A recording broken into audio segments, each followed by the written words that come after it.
Tu esposo está muerto. 50.000 romanos acaban de verlo morir, despedazado por un león. Estás encerrada dentro de una celda de piedra, muy por debajo del mayor anfiteatro que el mundo haya conocido jamás. El estruendo de la multitud todavía retumba sobre tu cabeza, ahora desvaneciéndose en un eco bajo y apagado. Las sandalias rozan la piedra, un coro silencioso de indiferencia. Las antorchas se apagan una tras otra, y su luz temblorosa es devorada por la oscuridad que avanza. El ruido se disuelve. Entonces lo oyes. Pasos, lentos, pesados, deliberados. Se acercan. Una sombra se alarga sobre la puerta, larga y retorcida. Un hombre entra en la luz. Es el gladiador que sobrevivió a la matanza de hoy. Su armadura está abollada y su cuerpo manchado de sangre que no es suya. Un guardia lo sigue, las llaves tintineando suavemente, casi de forma musical, en el espeso silencio. La cerradura gira, la puerta se abre. El gladiador te señala. Esto no es una película de terror, esto era un martes en el Imperio Romano. Este es el lado de la historia romana que nunca enseñan en la escuela, la verdad que salía a la superficie cuando cesaban los vítores y la multitud regresaba a casa. Era una pesadilla sistemática, controlada por el Estado, que solo comenzaba cuando la arena quedaba en silencio. Esto no es una teoría. Los escritores romanos la describieron con escalofriante detalle. La prueba, dura e innegable, está tallada en las mismas paredes bajo el Coliseo. Quédate conmigo hasta el final y nunca volverás a mirar la antigua Roma de la misma manera. Hollywood ha mentido sobre los gladiadores durante décadas. Películas como Gladiator y Spartacus muestran sangre, honor, rebelión y valentía.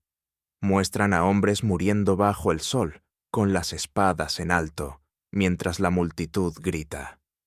Lo que nunca muestran es lo que ocurría cuando los juegos terminaban, cuando el espectáculo se volvía hacia adentro y el entretenimiento se transformaba en algo mucho más oscuro. Hablo de un sistema tan perturbador que los historiadores modernos crearon una nueva expresión en latín para describirlo: victoria carnalis, la victoria carnal. Los propios romanos nunca usaron ese término. Para ellos no era escandaloso. Ni siquiera necesitaba un nombre. Era simplemente la manera en que funcionaba su mundo. Esto es lo que sabemos con certeza. Escritores romanos como Marcial, Juvenal y Séneca describen una sociedad en la que las mujeres conquistadas eran mantenidas bajo las arenas y repartidas como premios, no de forma simbólica, sino entregadas literalmente como raciones a los gladiadores que habían luchado bien. No era obra de unos pocos guardias corruptos o individuos fuera de control. El propio Estado romano operaba este sistema. El mismo gobierno que construía acueductos y carreteras también organizaba la logística de la violencia sexual. Piénsalo, la civilización que nos dio el hormigón, el derecho y el gobierno representativo también perfeccionó la producción masiva del sufrimiento humano. Para entender lo que ocurría en esas cámaras subterráneas, primero hay que comprender cómo Roma convirtió a las personas en inventario. No era una crueldad al azar, era una deshumanización organizada a escala industrial. Comenzaba en el mismo momento en que los ejércitos romanos conquistaban nuevas tierras, cuando Roma aplastaba rebeliones en la Galia o arrasaba una ciudad en Judea.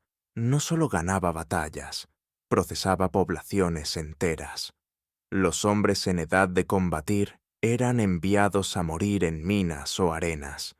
Los niños eran vendidos en mercados de esclavos por todo el imperio. Las mujeres eran etiquetadas como captivae, botines de guerra que ahora pertenecían al Estado. Y aquí es donde se vuelve verdaderamente aterrador. Bajo la ley romana, estas personas ya no eran legalmente humanas, eran clasificadas como res, es decir, objetos o propiedad. Tenían el mismo estatus legal que el ganado o los muebles. Una mujer capturada no tenía más derechos que una silla. Podía hacérsele cualquier cosa, y no era un delito, porque no se puede cometer un crimen contra un objeto. Pero Roma no se basaba solo en la ley para imponer esta realidad. Se basaba en el espectáculo. Los juegos no eran solo entretenimiento, eran teatro político destinado a intimidar a los conquistados y a moldear a los ciudadanos romanos. Cuando veías a un enemigo capturado ser despedazado por un león, no estabas presenciando solo una muerte, estabas viendo a Roma mostrar exactamente lo que les ocurría a quienes se resistían. Y durante la pausa del mediodía, cuando las élites se iban a almorzar, la crueldad se volvía todavía peor. Los historiadores llaman a estos eventos farsas fatales, representaciones basadas en mitos en las que los prisioneros condenados interpretaban historias famosas, solo que las muertes eran brutalmente reales. Marcial, escribiendo en el siglo I, describe estas escenas con una calma inquietante, casi como alguien que reseña comida. En un relato, un prisionero fue vestido como Orfeo, el músico legendario que podía hechizar a cualquier criatura con su música. Lo condujeron a la arena sosteniendo una lira. Luego soltaron a un oso. Marcial anota, con una decepción casi aburrida, que la música fracasó. El oso destrozó al hombre mientras 50.000 espectadores comían dátiles dulces. En otro pasaje profundamente perturbador, Marcial describe a una mujer obligada a recrear el mito de Pasífae, quien según la leyenda tuvo relaciones con un toro sagrado. Para esa mujer, la recreación significó humillación pública y una agresión violenta por parte de un animal ante miles de personas, hasta que murió. El Estado romano creó un mundo en el que las personas eran despojadas de su humanidad y asesinadas por animales como entretenimiento de la hora del almuerzo. No fue la fantasía de un solo emperador loco. Continuó durante décadas. Los senadores llevaban a sus hijos. Los vendedores ofrecían comida. Los eventos se anunciaban en las paredes de la ciudad, y Marcial lo elogiaba. Escribió: todo lo que cuenta el mito, la arena, lo hace realidad. Lo decía como un elogio. Este era el escenario, un motor burocrático e industrial de crueldad, que también transformaba a las mujeres conquistadas en recompensas para los gladiadores. Ahora tenemos que hablar de los hombres que recibían esas recompensas. Los gladiadores vivían dentro de una contradicción que Roma nunca logró resolver. Eran esclavos, a menudo con menos derechos legales que un perro, y sin embargo, al mismo tiempo eran celebridades. Sus rostros aparecían en mosaicos, sus nombres eran grabados en las paredes por admiradores devotos. Las mujeres aristocráticas estaban fascinadas por ellos. En los grafitis de Pompeya, a un luchador se le llama el suspiro de las muchachas, y a otro, el orgullo de las damas. Las mujeres nobles se colaban en los barracones de los gladiadores, sobornando a los guardias para encuentros secretos. Se decía que un gladiador, Sergio, tenía romances con varias mujeres patricias casadas, creando un escándalo público. Incluso su sudor se convirtió en un producto. Después de los combates, a los gladiadores se les raspaba el cuerpo, y su sudor se mezclaba con aceite de oliva, y se vendía como crema de belleza y afrodisíaco. Piénsalo, hombres esclavizados, propiedad del Estado, cuyos fluidos corporales eran embotellados y vendidos a la élite. Y sin embargo, Roma les tenía miedo. La rebelión de Espartaco del año 73 a.C. atormentó la imaginación romana.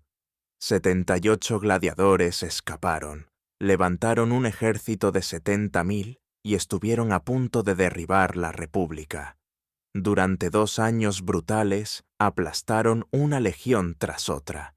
Cuando Roma finalmente los derrotó, 6.000 supervivientes fueron crucificados a lo largo de la Vía Apia, un cuerpo cada 40 metros, un bosque de cruces que se extendía a lo largo de 200 kilómetros. Ese trauma nunca desapareció. Cada gladiador empuñando una espada recordaba a los romanos que esos hombres habían estado peligrosamente cerca de destruir la ciudad. Así que la pregunta era sencilla. ¿Cómo controlas a hombres altamente entrenados y extremadamente peligrosos que tienen todas las razones para rebelarse?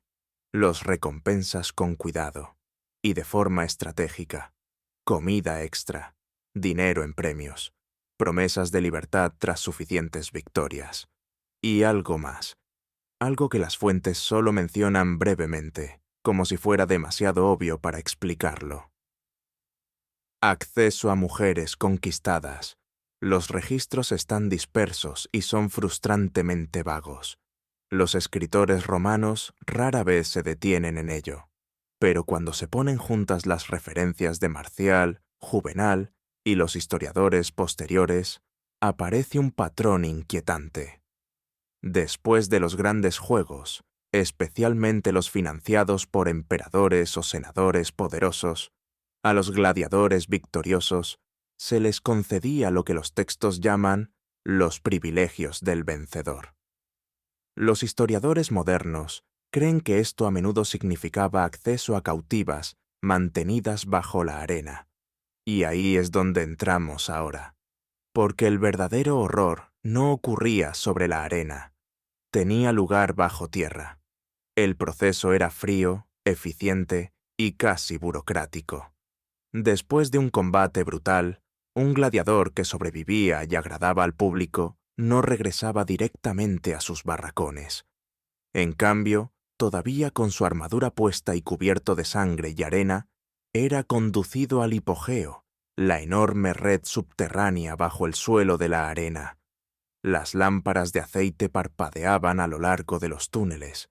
El aire olía a hierro, sudor y suciedad animal.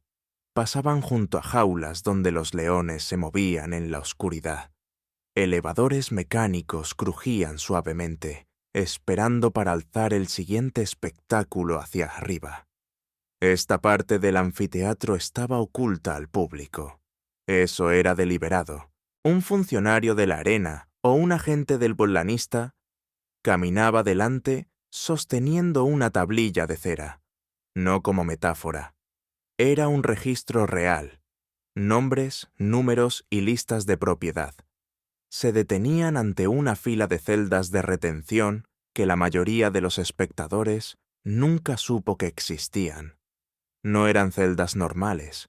Las excavaciones bajo los anfiteatros de todo el imperio, en Capua, Pompeya, Puteoli e incluso en el propio Coliseo, han descubierto pequeñas habitaciones de piedra con rasgos inquietantes, bancos de piedra construidos a una altura precisa, anillos de hierro fijados a las paredes, algunos cerca del suelo, otros a la altura de la cintura y otros más arriba, puertas reforzadas con hierro que se cerraban desde fuera. En varias salas, las cadenas estaban integradas directamente en la piedra, como parte de la estructura. Estos espacios no eran improvisados, estaban diseñados. Las mujeres dentro eran llamadas captivi domni, cautivas de guerra condenadas. Ya habían sido procesadas por la burocracia de conquista de Roma. Funcionarios conocidos como commentari las registraban en libros de cuentas como propiedad del Estado. Cada mujer recibía un número, una categoría y un lugar de origen. Germánica, británica, pártica, seres humanos reducidos a etiquetas. Al gladiador se le mostraba una fila de celdas. Algunas fuentes sugieren que podía elegir. Otras implican que una le era asignada como si fuera equipo de un almacén. En cualquier caso, un guardia abría la puerta seleccionada. A veces sacaban a la mujer, otras veces empujaban al gladiador dentro. Luego la puerta se cerraba de nuevo. Lo que sucedía después nunca es descrito en detalle por los escritores romanos. No hacía falta. La arquitectura cuenta la historia. Esto no se consideraba un delito. Ni siquiera era polémico. Era simplemente una línea más en el presupuesto operativo de los juegos. La logística de la Victoria Carnalis era gestionada por los mismos funcionarios que programaban las luchas de animales y reparaban la maquinaria del anfiteatro. Desde el punto de vista del Estado, el sistema era elegante. Recompensaba a los gladiadores leales sin concederles verdadera libertad. No costaba casi nada. Las mujeres conquistadas ya estaban clasificadas como botín de guerra, y reforzaba el mensaje central del poder romano. La victoria significa acceso, la dominación significa propiedad. Un escritor romano, citado más tarde por los historiadores, lo expresó sin rodeos. El vencedor reclama su premio, igual que el imperio reclama sus provincias por derecho de conquista. Ahora tenemos que hablar de los lugares donde esto ocurría, porque la arqueología no puede ignorarse. Cuando comenzaron las excavaciones bajo el Coliseo en el siglo XIX, los estudiosos se centraron en las maravillas de ingeniería, los elevadores, trampillas y túneles que hacían posible el funcionamiento de los juegos. Pero a medida que continuaba la excavación, apareció algo más. Salas que no encajaban del todo. Estas cámaras eran pequeñas, generalmente de unos 10 a 15 metros cuadrados. Estaban separadas de las jaulas de animales y de las áreas de preparación de los gladiadores. No tenían una función logística clara, salvo una. Los bancos no estaban destinados a descansar. Eran demasiado estrechos y colocados de manera deliberada. Los anillos de hierro estaban fijados a diferentes alturas, como si fueran para distintos tipos de sujeción. Y las paredes. En varias de estas cámaras, los arqueólogos encontraron profundas marcas de arañazos en la piedra, uñas desesperadas, intentos repetidos de excavar a través de roca sólida. Estamos hablando de logística de los juegos, recursos humanos, pero la evidencia más escalofriante proviene de los grafitis. En el hipogeo bajo el anfiteatro de Capua, la misma ciudad donde Espartaco inició su revuelta, los arqueólogos descubrieron inscripciones talladas en las paredes de las celdas.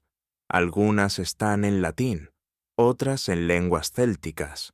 Muchas están fragmentadas, pero algunas se pueden leer. Una dice algo como: «Yo era Amelia de los brigantes, vi morir a mis hijos, ahora no soy nada». Otra, escrita con letra tosca, dice: «A cualquier dios que me escuche, déjame morir antes de mañana». Estas voces nunca aparecen en las historias romanas. Los emperadores y generales reciben nombres. Las victorias reciben monumentos.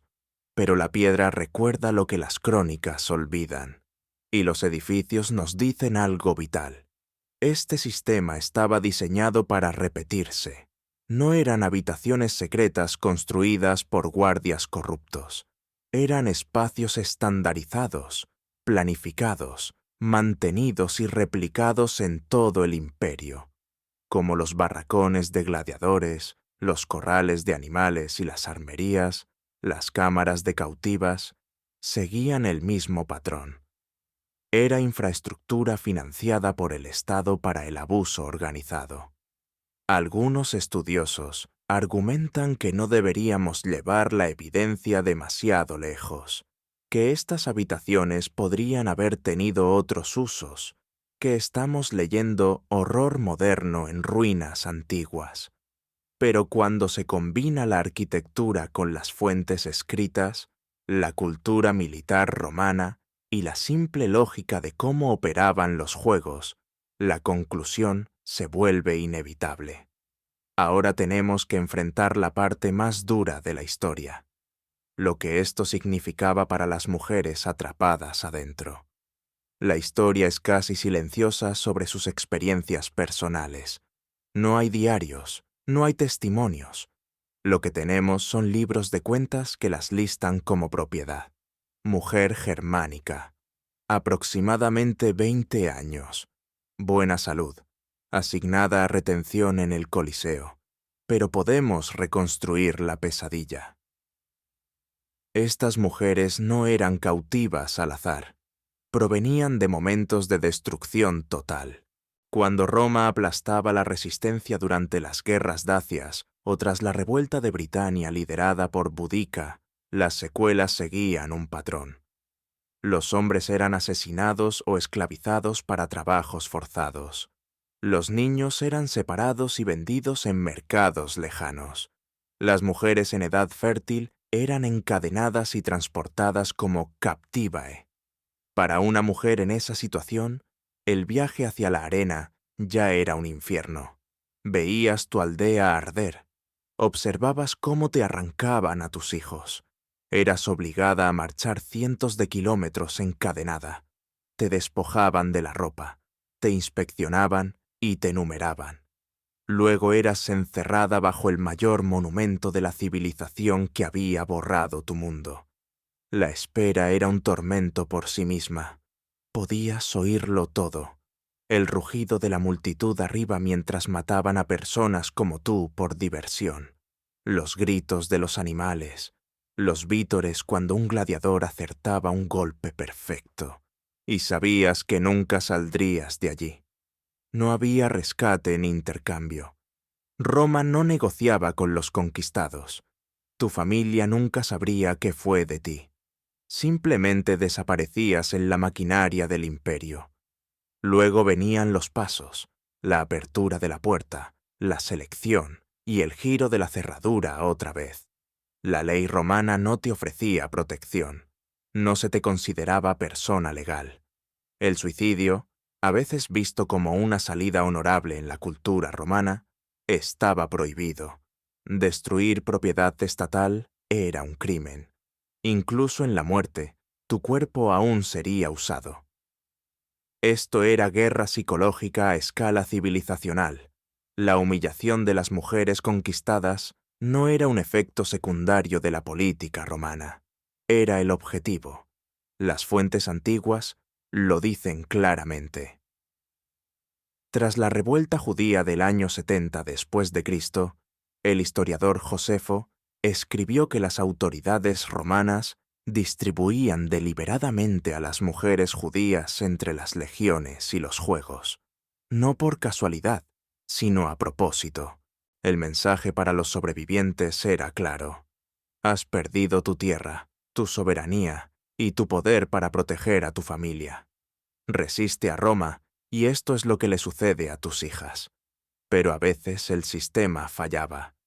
A pesar de toda su brutalidad, a Roma le importaba profundamente su propia imagen. Creía que traía orden y civilización al mundo. Algunos horrores tenían que permanecer ocultos para preservar esa ilusión. Y eso nos lleva a una interrupción incómoda. Gladiadoras. Eran poco comunes, pero existían. Los escritores antiguos no se ponen de acuerdo sobre quiénes eran. Algunas eran mujeres esclavizadas, obligadas a luchar. Otras parecen haber sido mujeres nobles que, en una sociedad que otorgaba casi ningún poder a las mujeres, buscaban un tipo retorcido de fama y control en la arena. Su presencia escandalizaba a la élite romana. El satírico Juvenal se burló de ellas. ¿Qué vergüenza podría quedarle a una mujer que lleva casco? En el año 200 después de Cristo, el emperador Septimio Severo asistió a juegos en Antioquía con luchadoras. Cassiodio estaba allí. Ocurrió algo sorprendente. La multitud griega reaccionó seriamente, tratando a las mujeres como intérpretes masculinos. Pero el público romano las abucheó. Los espectadores gritaban comentarios lascivos. Convirtieron el evento en un espectáculo vulgar. Las mujeres no eran consideradas luchadoras. Se las veía como entretenimiento sexual. Se dice que Severo se mostró sorprendido, no por la sangre derramada, sino por la manera en que se había expuesto tan abiertamente la crueldad de Roma. La ilusión se fracturó, así que prohibió que las mujeres combatieran en la arena, no para protegerlas, sino para empujar la violencia fuera de la vista pública. Porque el abuso nunca terminó. Simplemente regresó a la oscuridad bajo la arena, donde siempre había existido. La prohibición no señalaba un cambio moral. Nada se corrigió. Nada se reformó. La maquinaria siguió funcionando, oculta. Los juegos continuaron durante generaciones, incluso después de que Roma adoptara formalmente el cristianismo en el siglo IV después de Cristo. El combate de gladiadores no cesó de inmediato. Los emperadores impusieron restricciones a medias. Los obispos protestaron. Las multitudes seguían acudiendo a los espectáculos. La última lucha de gladiadores documentada tuvo lugar en el año 404 después de Cristo. Un monje llamado Telémaco saltó a la arena intentando detener el duelo. Los espectadores no admiraron su valentía. Lo destrozaron. Solo tras su muerte, el emperador Honorio prohibió oficialmente el combate de gladiadores. Sin embargo, eso no desmanteló el sistema subterráneo. El hipogeo persistió. Las cámaras de retención permanecieron. La práctica de distribuir cautivos de guerra continuó. Durante toda la era bizantina, las poblaciones conquistadas seguían siendo procesadas, categorizadas y asignadas. La infraestructura sobrevivió incluso a los propios juegos. El sistema no terminó porque Roma se volviera de repente más moral. Terminó porque Roma colapsó. A medida que el imperio se fracturaba, la maquinaria de conquista se desmoronó. Las fronteras se disolvieron. Las legiones dejaron de marchar. Sin expansión continua, el suministro de cautivos desapareció. La institución murió no por conciencia, sino por fallo logístico. Hoy, millones de turistas recorren el Coliseo cada año. Sacan fotos bajo sus imponentes arcos, admirando las maravillas de ingeniería.